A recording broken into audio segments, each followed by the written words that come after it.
Good morning, everyone. I'm going to go ahead and get this panel kicked off. Are we good to go, Dr. McCamey? Okay. So I want to give some honor, and I'm probably going to break down crying. That was such a powerful moment. I'm a mother of 2 disabled children. I am going to cry.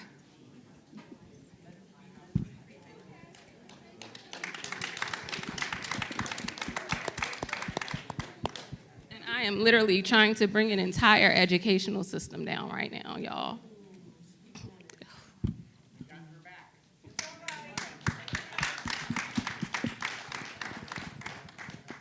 You know, they talk about the healthcare system. What they don't talk about is the disability school to prison pipeline.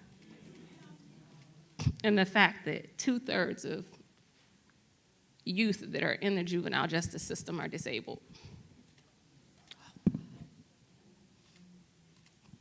And this is why we need advocacy. Y'all, I wake up in the morning thinking about how to get my baby out of this country as a growing Black man with ADHD. How do I protect him?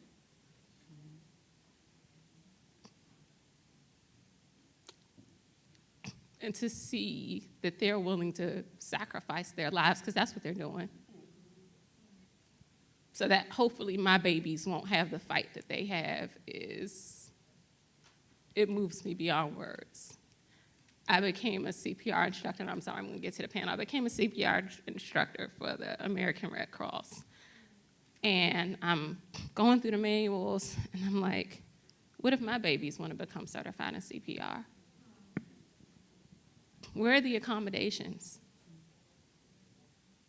Where does it say for the instructor to give time and a half for a child who has ADHD?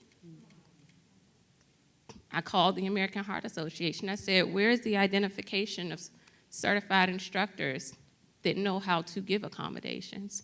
Well, we don't do that. You have to call individually and see which instructors are willing to do it. The amount of ableism that exists in our society is ridiculous. And, you know, I was up until like 1 o'clock this morning because anytime I feel like something like this happens, that's just like the excitement in me, right? So I'm so glad that I was present for this moment. Dr. McCamey, I'm so thankful that you were birthing this baby. I was talking to Ahnyel this morning, and I said, and another colleague in the speaker's room, and I said, the Voting Rights Act was birthed out of the Civil Rights Movement. That was 1965. The American with Disabilities Act was not signed into legislation until 1991. I want everyone to Google the Capitol Hill crawl. These people got out of their wheelchairs and crawled up the Capitol, the stairs, to show that the world was not accessible to them.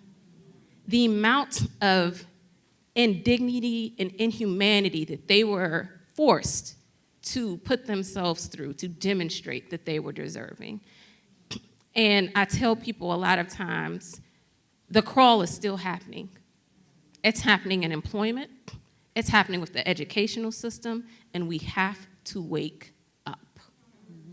If you walk into a building and it's not wheelchair accessible, you can file a civil rights claim. You do not have to be wheelchair bound. If you take your children or your grandchildren or your nieces and nephews to a playground and it's not accessible, you can file a civil rights claim.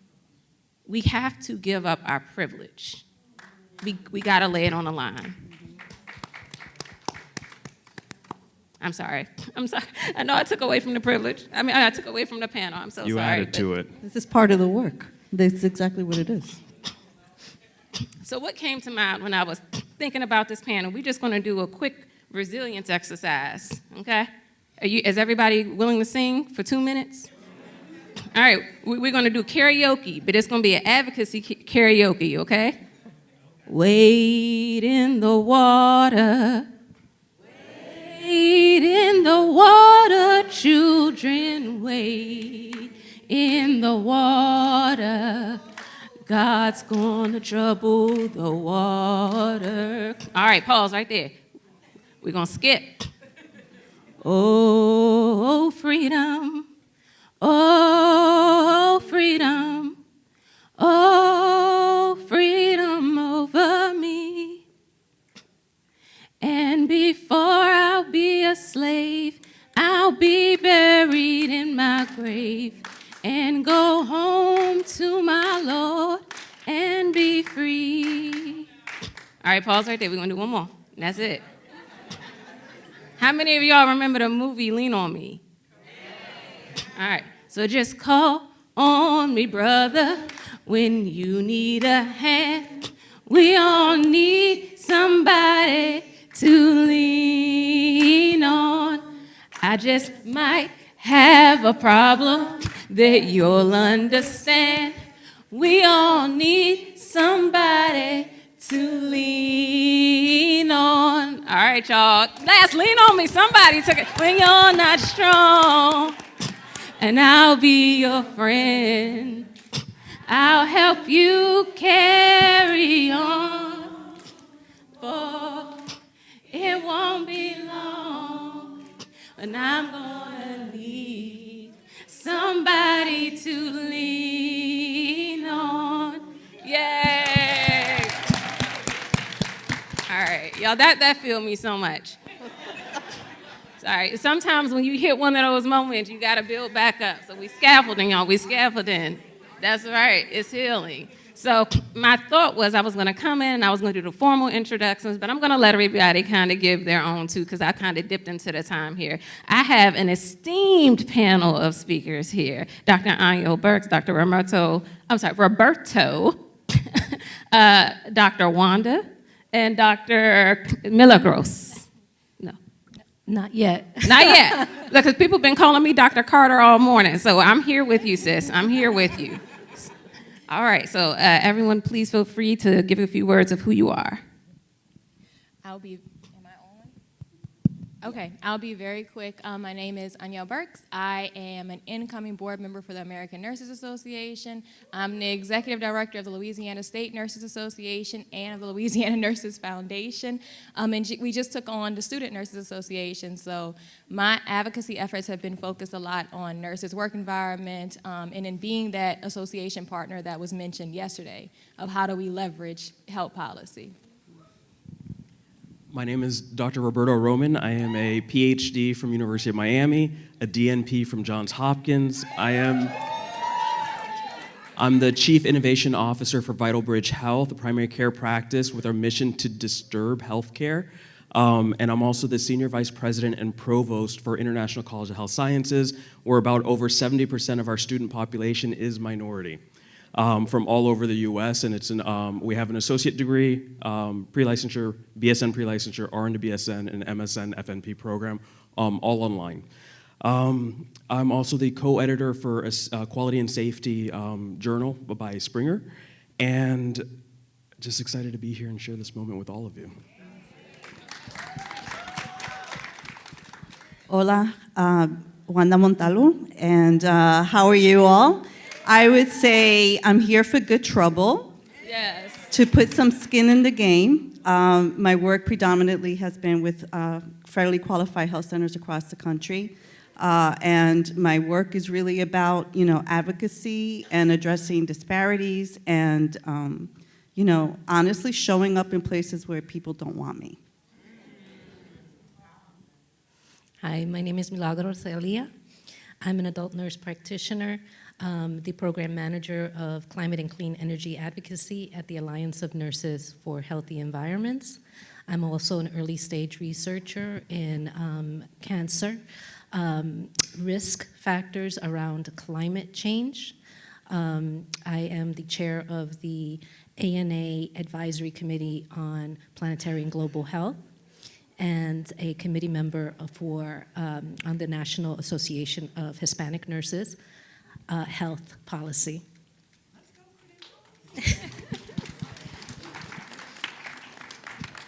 All right, so we are going to open the panel by asking a few questions.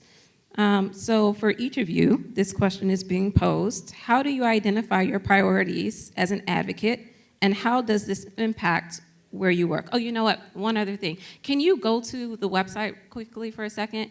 So with this being an advocacy panel, I just wanted you all to be aware. It's very important that we're not asleep at the wheel. This is a national tracker of anti-protest laws across the nation. And so each of us are doing this advocacy work, but it's very important that we don't continue to be in the trenches alone.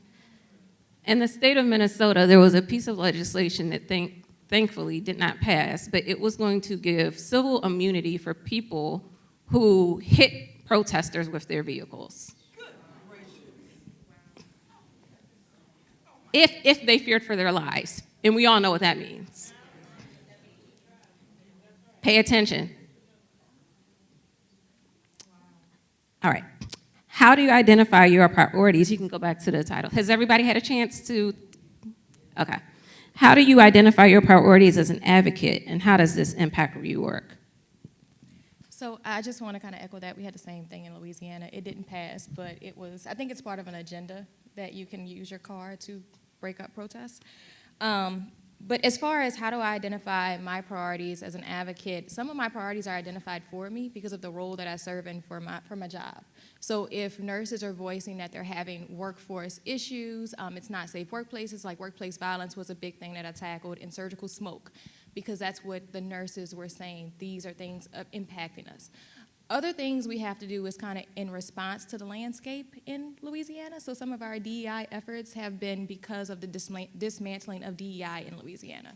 So some of them are escalated to me, and some of them we have to seek out based on the landscape of what's happening in our state. And we have to be very methodical about how we go about that because of where we live and how we have to approach certain issues. And then for me, how I know where I need to show up is we know representation matters. We know that we need to be a voice and support our community. My PhD focus is in LGBT inclusive healthcare. And as a nurse working in healthcare, I saw the challenges, I saw the unknowing, the hate that actually went to the LGBT community. And I figured, how can I represent, how can I show up for the community? And with that, I was able to take my research in the state of Florida on LGBT rights and be able to introduce that into Vital Bridge Health to create an inclusive space for the LGBT community. And as you know, the prior group presented, when you create an inclusive space, it ends up being an inclusive space for everybody. So we need to leverage those strengths. So to figure out what your passion is, what burns inside of you, and where are you connected, and where is your voice visible, and where can you make your voice heard? So I went to the University of Miami, which has a very strong support for the LGBT community. It's a private university, so I didn't get caught up in the politics of what's happening in Florida now, and my research was able to tie into the Don't Say Gay law in the state of Florida. We're able to do research with high school students outside of the high school area to figure out the impact of that law. So look in yourself, see what you can do to find out what burns inside of you, because what burns inside of you, you can light those fires around you. So I would say, showing up to be authentic is because I've had the lived experience of not having things. So I grew up with my grandmother, welfare and food stamps, and being on Medicaid doesn't mean you have access. And I think that has always stayed with me. And so through my work, has always been about being really mindful of the community that I'm working with, being really a good listener to what is going on around me and having cultural humility, to be able to then use that as part of the advocacy component and showing up with the receipts, right? So being able to use the research skills that I've learned, the patient stories, to then voice what is going on and why we need to do things differently in our health centers, and being able to leverage those relationships to advocate for people that, technically speaking, do not have a voice at the table. And we as nurses have to show up, and we really have to have a real skin in the game, because nobody else is sometimes there for the communities we serve.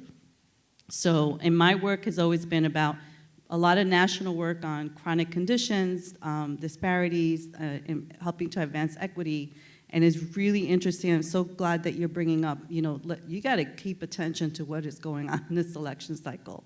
If you want to know from every single angle, from who's the sheriff to who's the DA in your state, at every level, it's not just the national presidency race, right?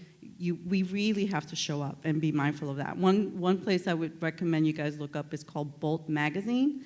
That shows up every single district, local, state, national person that's up for election in the cycle, because we really matter in this space. And I think the work that I've been doing is really helping to advance how we have to show up for patients and advocate for them at tables where they're not invited, and we are the representative. Thank you. A lot of what guides my advocacy is similar to Dr. Montalvo, in that it stems from my lived experience, having grown up in a single-parent household in Washington Heights in the 1970s. And as it happens, I'm the youngest of 5 siblings that are all disabled, each of us in our unique way. And living in this environment of disability and social injustice, and coming into nursing and realizing the layering of environmental factors that was the reason why every other child had asthma, and every other child was chronically sick, because I bordered a place in the Bronx called Asthma Alley. Only I didn't know it was called Asthma Alley. I just accepted the circumstances that I grew up in as this is life, right? It wasn't until I went into nursing and realized that no, this is something called structural racism, that this is redlining, that this was designed this way. And then I got angry. But anger that is not transformed is useless. So, so that started my journey, and it's been a twisted, long journey, but it brought me here to really advocate for environmental justice, for climate justice, and that's what guides me. All right. What does staying power mean to you, and how do you empower yourself to have the capacity to ensure the advocacy journey continues? I think to me, staying power is creating sustainability for whatever you put into place. And a piece of that, I think, is also just showing up as your authentic self. Like in my role, I'm the first African-American Black ED ever, the executive director of Louisiana State Nurses, and that's over a 100-year history. So it's like, now that I'm in this role, how do I create the ability for like whoever's gonna come after me? And then the stuff that we put into place as far as like legislation and policy, how do we create the sustainability, like the checks and balances? How, when you're talking about legislation, how do you give it teeth? So if we create something, how do we ensure that it's actually gonna be followed? My friend here from Florida understands.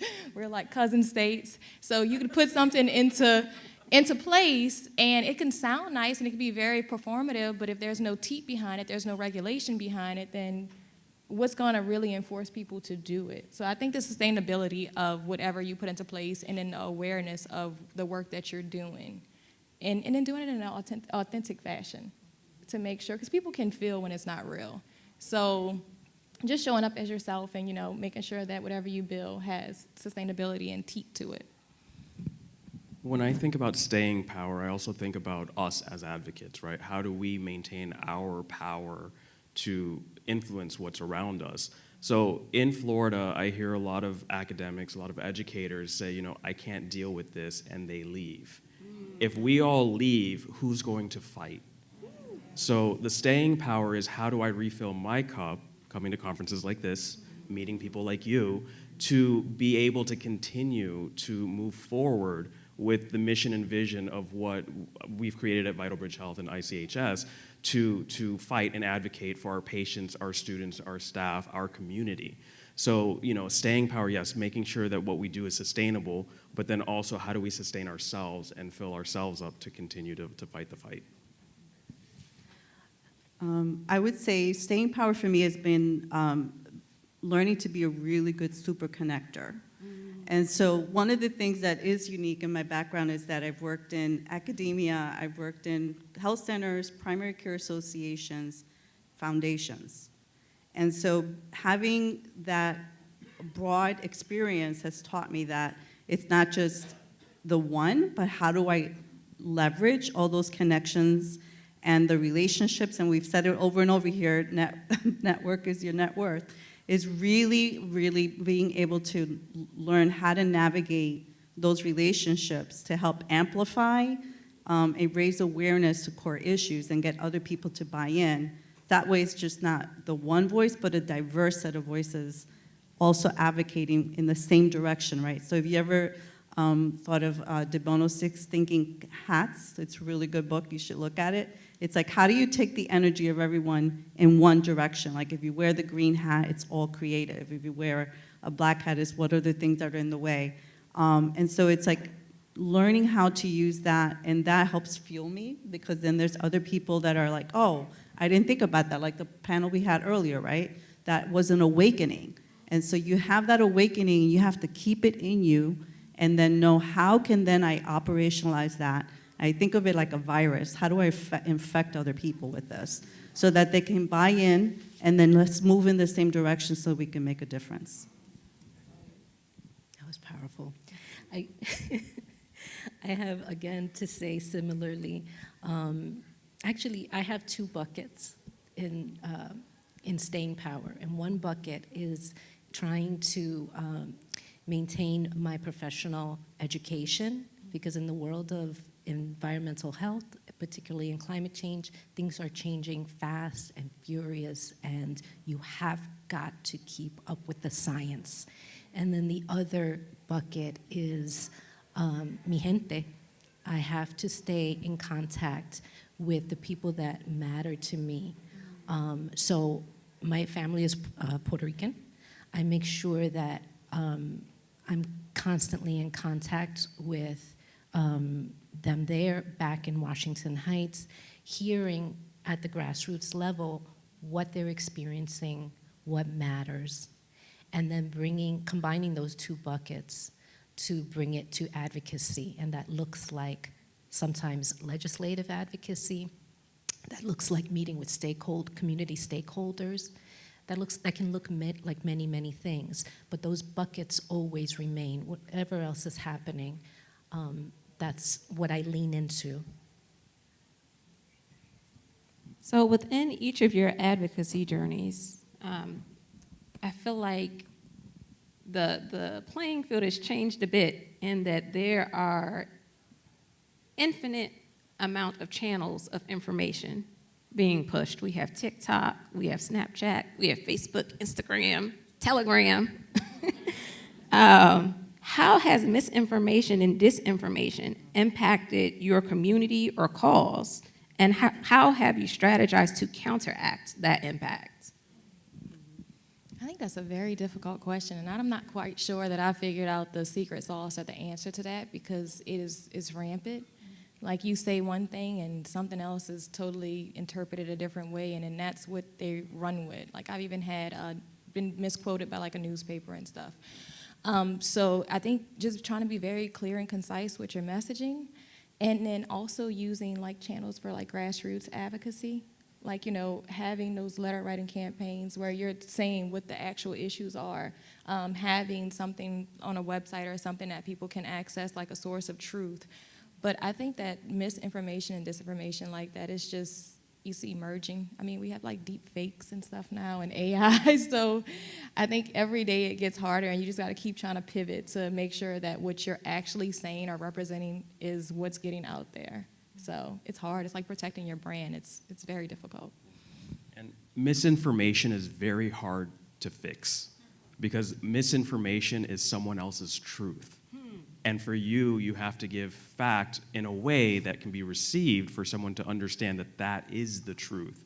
So the way we deliver our message Sometimes we can get passionate, that can seem argumentative. You're gonna shut that door immediately. So when it comes to misinformation, and unfortunately Florida's horrible with that, we have our Surgeon General that released a statement from the Department of Health all over Florida talking about gender-affirming care is dangerous, and that we shouldn't be supporting gender-affirming care for youth. And with that, we're talking about letting someone dress the way they want, the way they feel comfortable presenting. And it talked about the dangers of that. And unfortunately, the state of Florida just pretty much shut it down, where even the schools can't really talk about it. Where else are they gonna get educated? You know, who are we gonna let them speak that voice? So the way we have to approach misinformation is to present and disseminate facts, and to share that the American Pediatric Association supports gender-affirming care, social transitioning. They're not doing surgeries. So we have to know what's being said out there. So follow the people you don't want to follow, because you got to see what their voice is and what they're saying, and then see how we can present the facts to show what it is that we're doing. We're nurses, most trusted ethical profession out there. People will listen to us. If we're not speaking, though, they can't hear us. I definitely agree with that. I would say misinformation and disinformation is a public health emergency. Our people are dying because of this. It's active, it is strategic to release information, to misinform our public, and making ill-informed decisions. And COVID was a great example of that.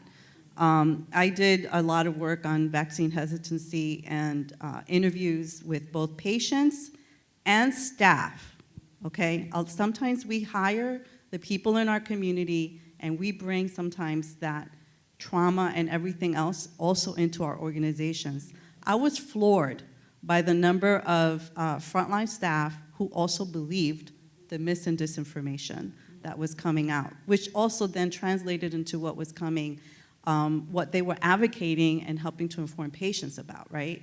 When the vaccine came out, I'll never forget one interview with one of the health center staff members who said, all those images that came out of New York, those were all lies. That didn't happen. And I was interviewing, so I didn't want to disclose. I got through the interview, and I had to disclose at the end. And I said, I'm sorry, but you know, as staff, I have to tell you, we're not lying. These images, I am from New York. This happened. And we were trying to get people to understand what this was going on. And what really hurt from that work, and it'll stay with me forever, was that 2 weeks later, I would go back and re-interview the same people, and you know, helping to get them to understand that what we were trying to say was, you know, the facts. And when I came back, that same person said, I wish I had listened to you. My mother got COVID. My sister got COVID. She lost family members. And to me, that will always stay with me. And as nurses, and if you read my bio or anything on me, I always say that we as healthcare professionals need to be more proactive on social media. To your point, follow the ones that are giving the wrong information, and you have to combat it back. And I use combat because this is a battle.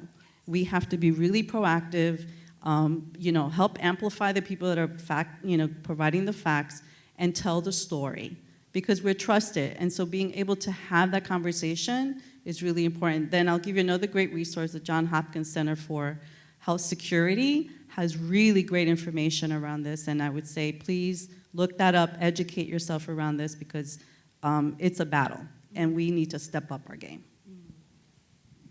Thank you. We're living in an age where, from my perspective in environmental health, there is a party of people that believe that Kamala Harris has the power, apparently, to cause hurricanes.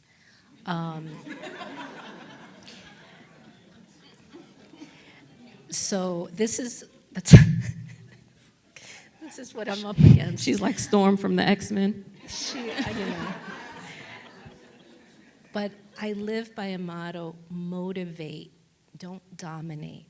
And what I've learned is finding out where people are coming from, what motivates their thinking, what are they fearing, and what are they hoping for? And I try my best to try and build bridges and not burn them down.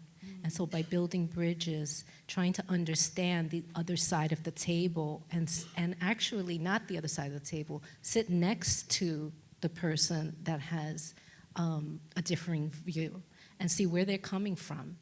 And because I'm a nurse, because as nurses we learn from our earliest days in education to be that liaison between the patient and the healthcare system, I'm able to tap into that, into my work now, and really assess and address.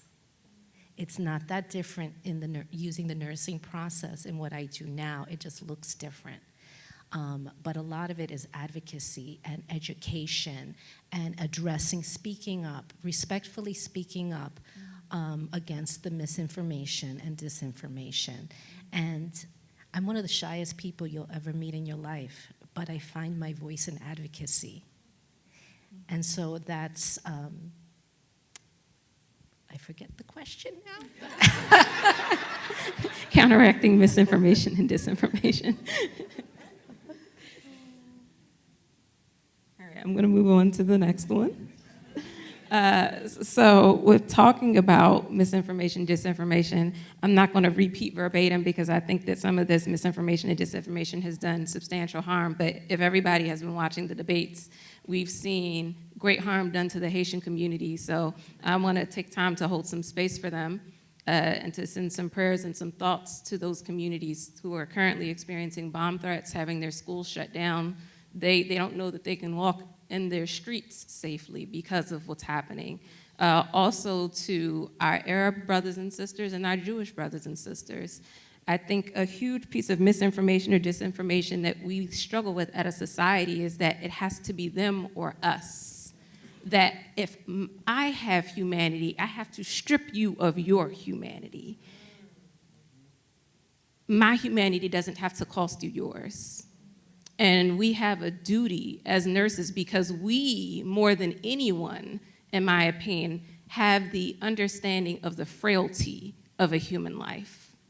I tell people all the time that when I became a nurse, I no longer cared about pro-life or pro-choice. I cared about if my patient was going to walk out of that emergency room alive. And so how do we take all of this humanity that we hold within ourselves, caring for every person, whether they have the same religion, the same nationality, ethnicity, the same morals as us? How do we take that and how do we inject that, infuse that into society as a greater whole? What is allyship to you? And have you experienced it in your advocacy journey? And how has nursing shaped that? I would say, let me unpack this question. So I would say as far as in my nursing journey, I have experienced allyship. In my advocacy journey, I have to utilize allyship or I wouldn't get anything passed. Like one of my colleagues said, it can't just be one voice. You have to infect people to believe in what you're believing to push it across the finish line, especially when you live in a polarized place where you need the support, you have to work across the aisle. And really that has looked like utilizing that humanity and that empathy and really painting a picture of why this is something you should support as a human being. Like outside of everything else that we're human, like we're all human, so this is what a good human should be. I was recently somewhere and there was a discussion about we should give an ally award and I was struck like, wait a minute, like we're gonna start giving people awards for being good humans. So I think we also have to take a step back, like have allies, that's wonderful, but I feel like being an ally, to me, that's the minimum, like that you should be. You should wake up and wanna be a good human. So I feel like I have leveraged that. A lot of the coalition building and legislation, like working across with different groups with, I'm also a member of NBNA, working with NON, and pulling everybody to the table and saying like, okay, this is what we have to do for everybody to be successful. Somebody else mentioned when one person is successful, you then open a door to be inclusive and successful for all. So it's really about like leveraging the greater good. So, but yeah, I kind of struggle with the allyship thing because it's like we all should be looking out for each other and whatever that looks like. And I don't think that you get a pat on the back for being a good human. I think that's just who you should show up and be. And that's who I try to show up and be, you know, to other people. I think with allyship, you know, we work in silos. We know that happens, right? So you mentioned yesterday, Danielle, that you're building an army. That is allyship when you look at collectively expanding, right? Because the army starts here, but when you go back home, you connect with the group around you, and then your army, our army, just multiplied, right? So allyship is about networking, finding the other people that can connect with your mission and vision, with your advocacy efforts, so we can have that collective voice to move forward. Last year I presented about the LGBT inclusive healthcare, and I talked about the pronouns, how that matters so much for LGBT community.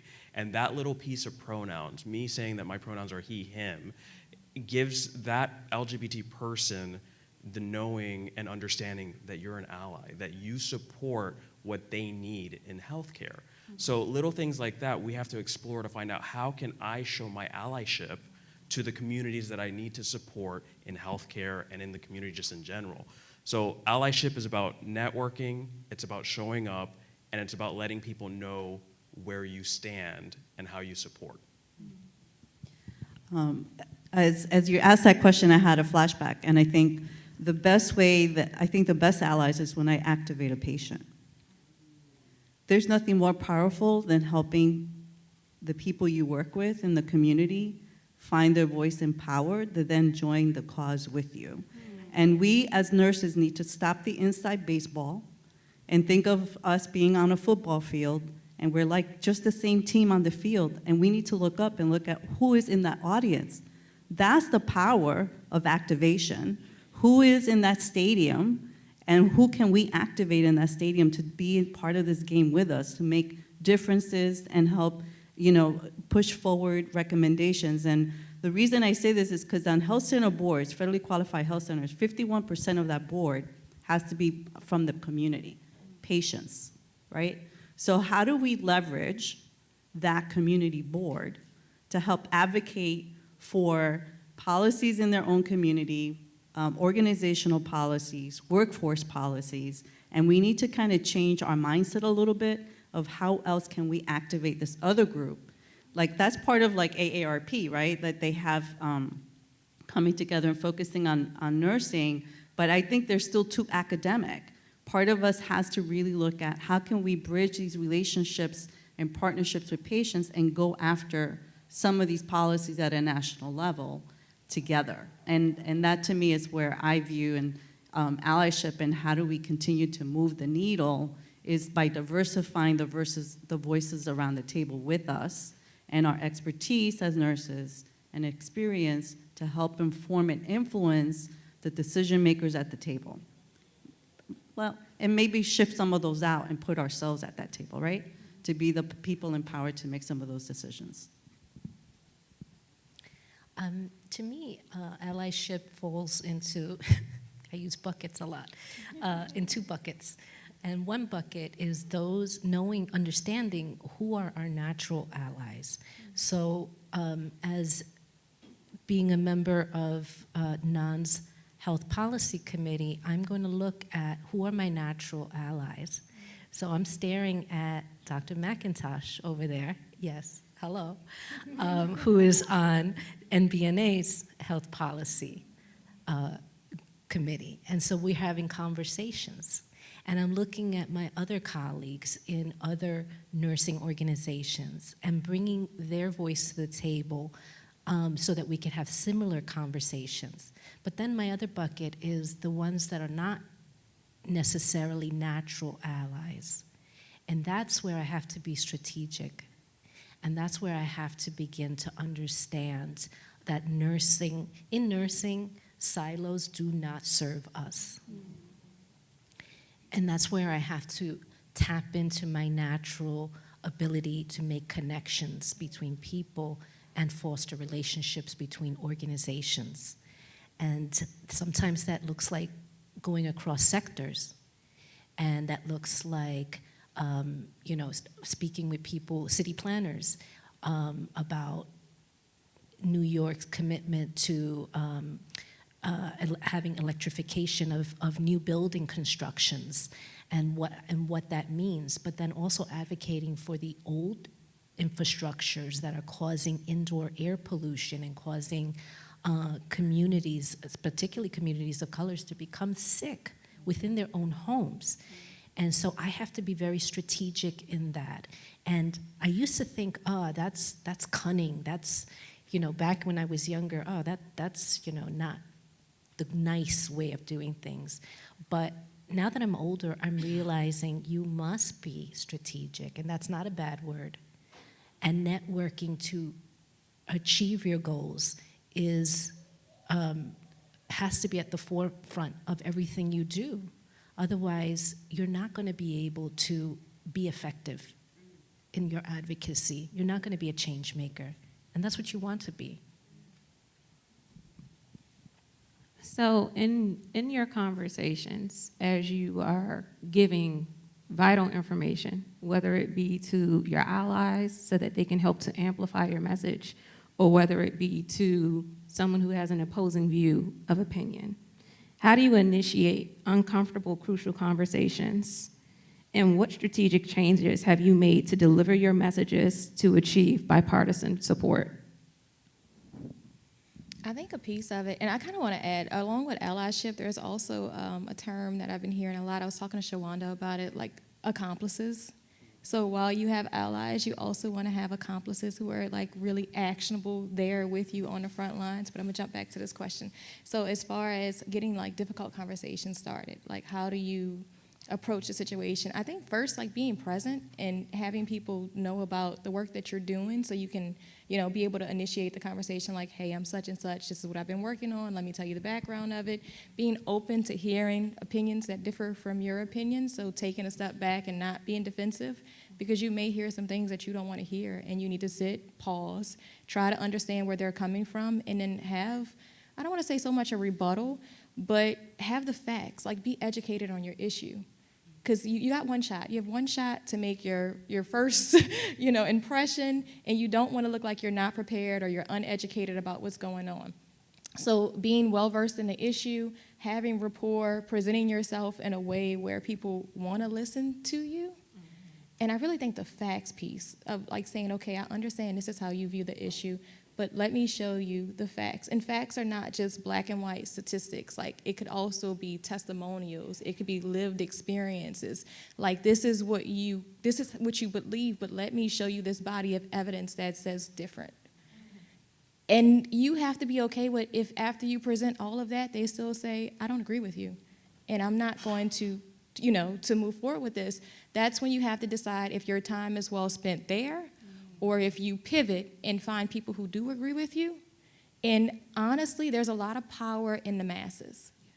So if you have one person who disagrees with you and you find 50 who agree with you, utilize that 50 to go back to that one and say, hey, I know you're not on board with this, especially if it's a legislator. I know you're not on board with this, but this is what your constituents say, and they vote you into office. So if you would like to stay in office, let's have a different conversation. And it's actually very powerful to be like, hey, I have this letter writing campaign, and we've sent you over 1,000 letters saying this. People are giving their experiences. Or I have a petition, and this is how many people have signed a petition. Would you like to revisit, that discussion?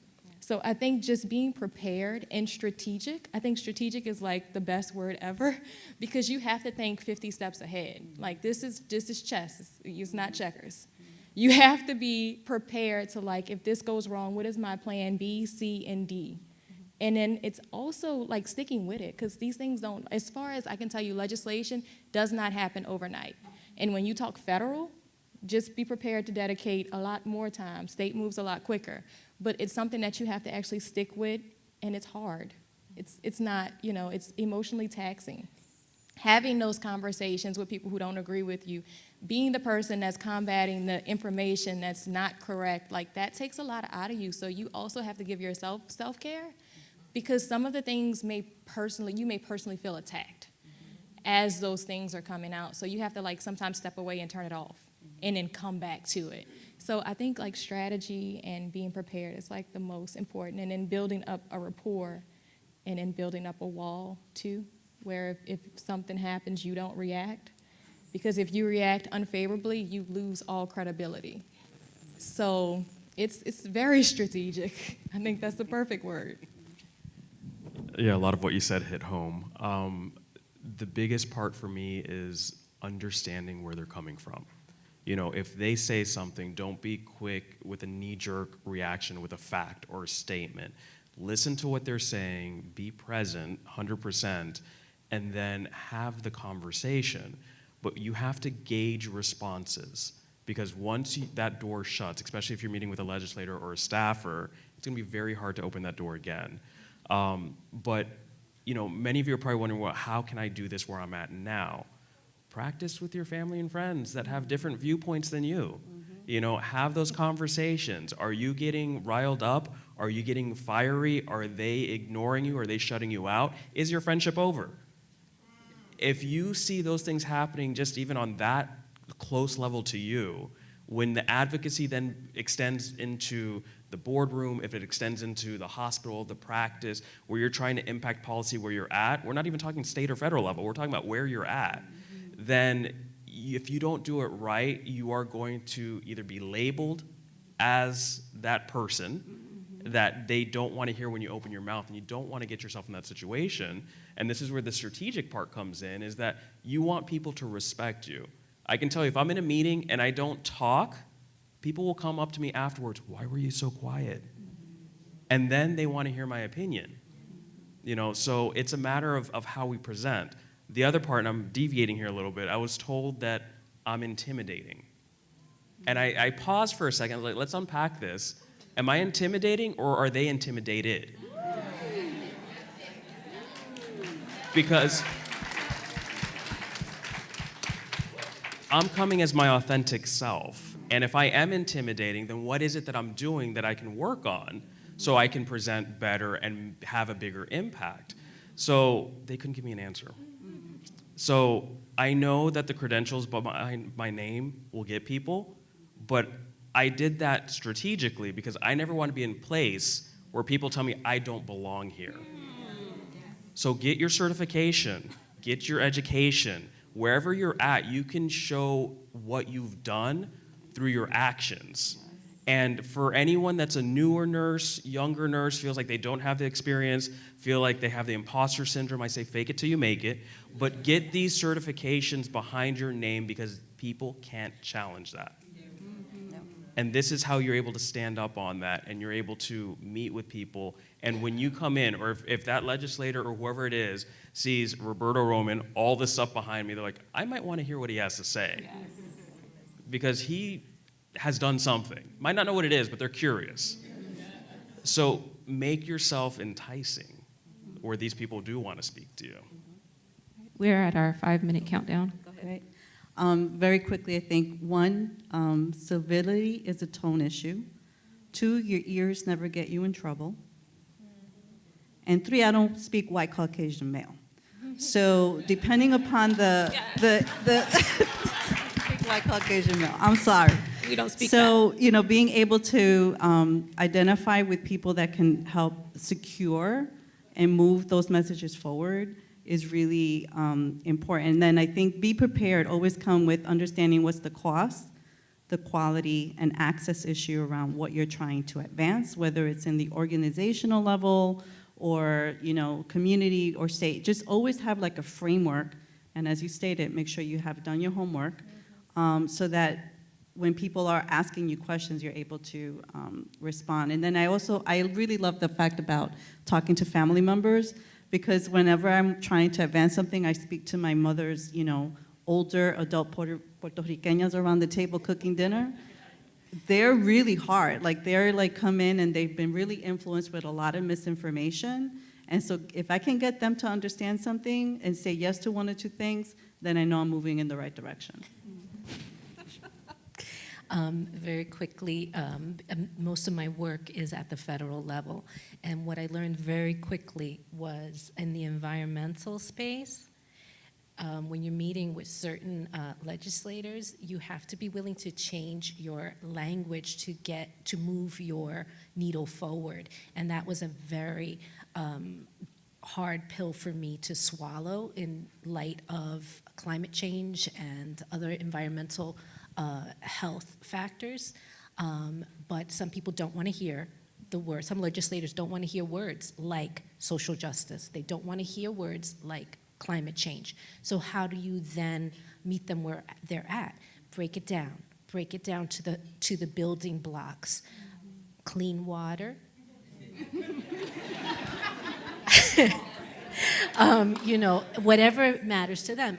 And by and large, economics is the #1 priority looking across the US. And so how does environmental factors impact their local economics? I can tell you, if we're looking at Florida, those hurricanes, well, we're seeing some economic, huge economic factors at play. So really breaking it down and knowing what motivates them, and then again, being strategic about that. All right, I am going to have that as my last question in the interest of time. Are we going into a question and answer at this point? Okay, so if anyone would like to approach the microphone for a question and answer on this side, please come down. I can also meet people that are on this side. If anybody is on this side of the room, I can meet you halfway on the stairway.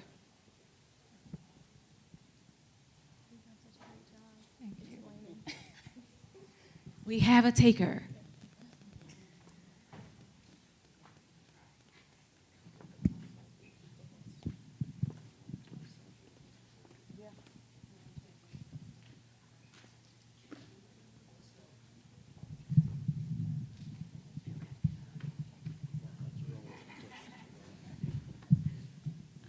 Hello. Can everybody hear me okay? Yes. Okay. I'm Natira Holmes, the one in the boot. I don't have a question, more rather a comment. I just have to take this moment. I'm sorry in advance, Roberto. He is the reason why I'm here today.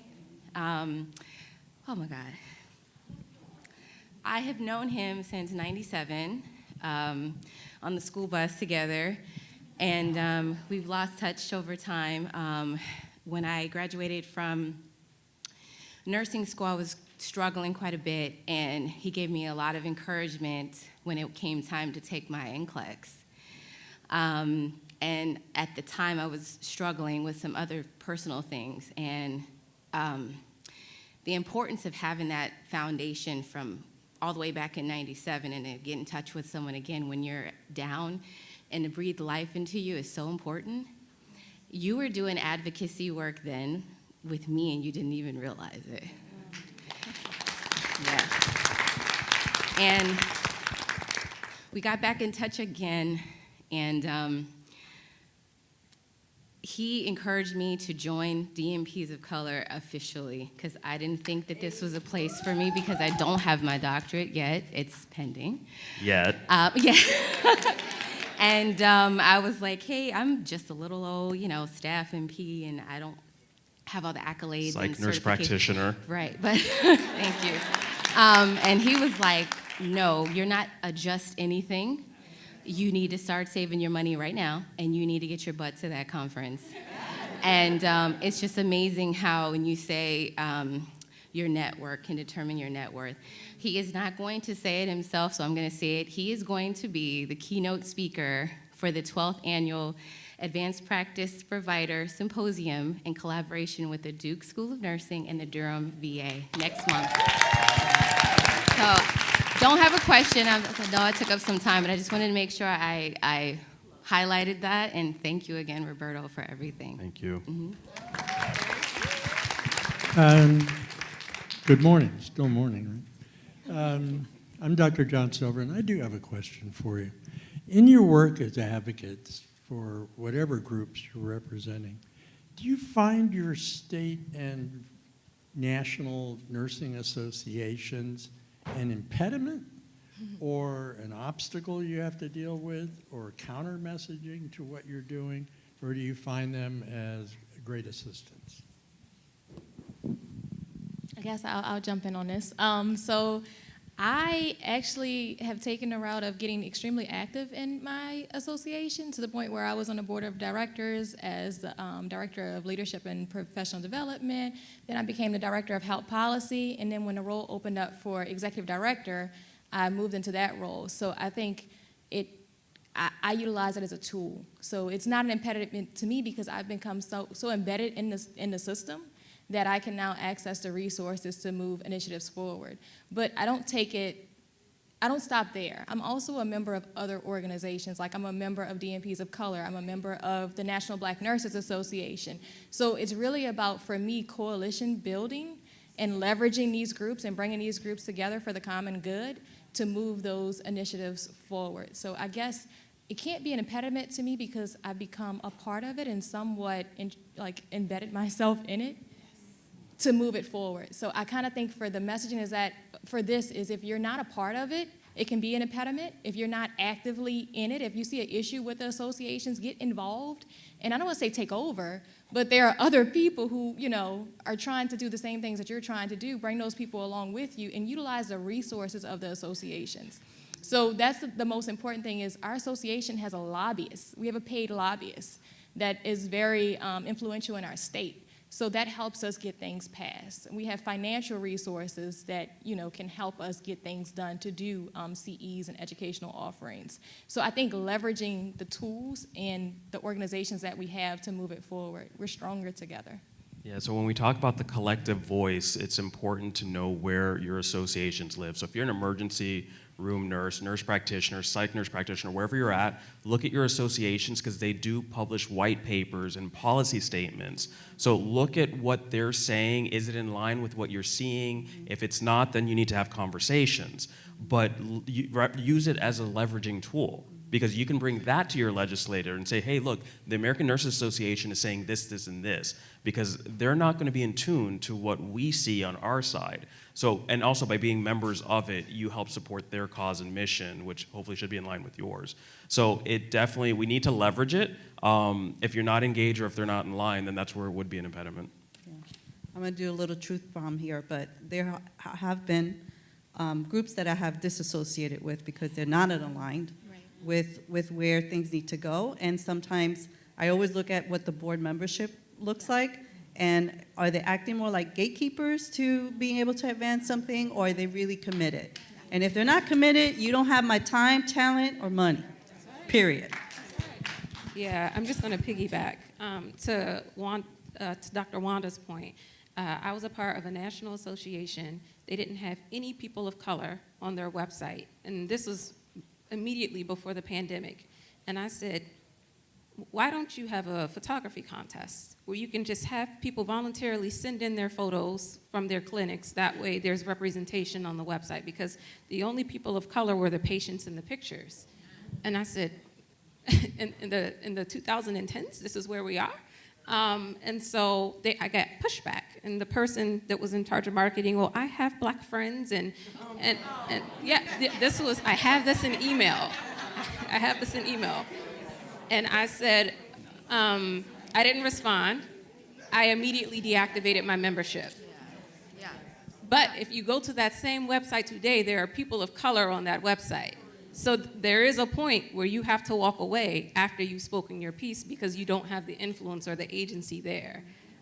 So that's a really important point, because sometimes the organizations that you align with don't align with you, or they're not willing to lose their accomplices legislatively for your cause. Right. And at that point, we have to separate. I think you were here and then the lady. Is that okay? Okay. She was here first? Oh, I know that's right, sis. Okay, go ahead. All right. Oh, Lord. I'm short. I'm Dr. Emma Crocker. I'm nervous, sorry. I'm sweaty.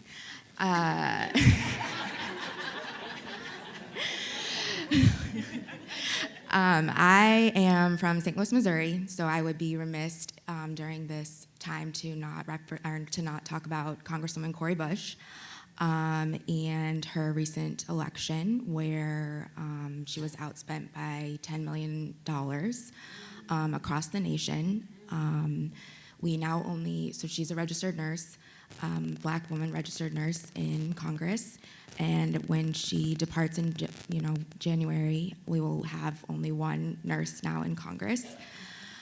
Is there any power play that you guys have been imagining or that you'd like to see happen in order to motivate more nurses to become policymakers? Because this recent election season really, several recent election seasons have really depressed that motivation. But this one specifically, considering Congresswoman Cori Bush has completely been an advocate for all of the policies we talk about, including universal health care. So if you have any sort of insight on how we start to motivate nurses to be more policymakers, I'd love to hear it. Thank you. Go ahead. I'll go. Okay. So Go ahead. Okay, sorry. I think, let's not make it too much of a mystery that we can influence at all different levels, right? And that if it's an op-ed, podcast, social media, whatever, we need to continue to help influence the decision makers, not just the person who's the one nurse in Congress, right? Because it's not just the one person that can help create the change. We need coalitions of people. And I think nursing can do at the local level coalition work to motivate and create a groundswell. And so I think it's multifaceted. It's not just the one thing, but we all need to be activated at all levels. Every single bit that you can move is an inch forward. And I always think about a turtle. Turtle only moves forward when it sticks its neck out. And nurses sometimes don't want to stick their neck out. And so in order to move forward, you have to be willing to do that. And just take small steps and get involved.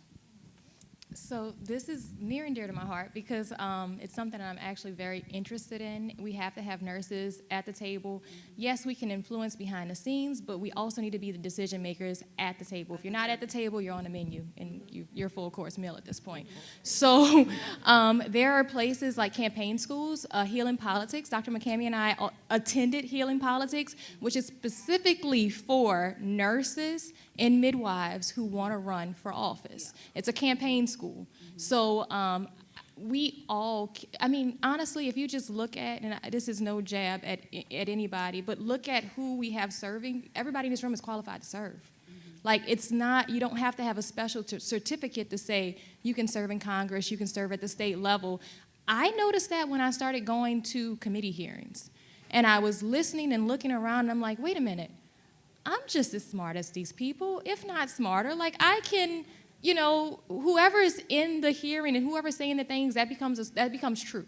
And if you're not there to say what is true, that is the truth. So we have to be present. This isn't something that we can go to sleep at the wheel about. We have to be present. If that's something you have a passion for, if that's something you have the time to do, you have a network. You have a support system. Nursing is the biggest workforce in healthcare. If we rally that, to have the support to put people in Congress to make those decisions and put people at the state level to make those decisions, at the White House to make those decisions, then the issues that we're talking about, we won't continue to be talking about year after year and decade after decade. So we got to kind of get off the sidelines. We're the most trusted profession. People already trust us. We have to activate that. And so the mic has been dropped. Yes. Can I add one thing? It is break time, so if you want to take your break, you can, but if the panelists want to stay and entertain more questions, or if y'all want to roll To the out. woman that left that had the question. Dr. Thomas? Yeah, everybody please go to your break if you want to, but to the woman that had the question, if you want to come back and ask your question, we'll wait for you. 15-minute break. And then one other piece of case law you all can look up. Look up Citizens United. It was a Supreme Court case, and Dr. Ernest mentioned it yesterday. She was like, hold on, back together. All right, now look this way, look this way, look this way, look this way. Missing somebody, there we go.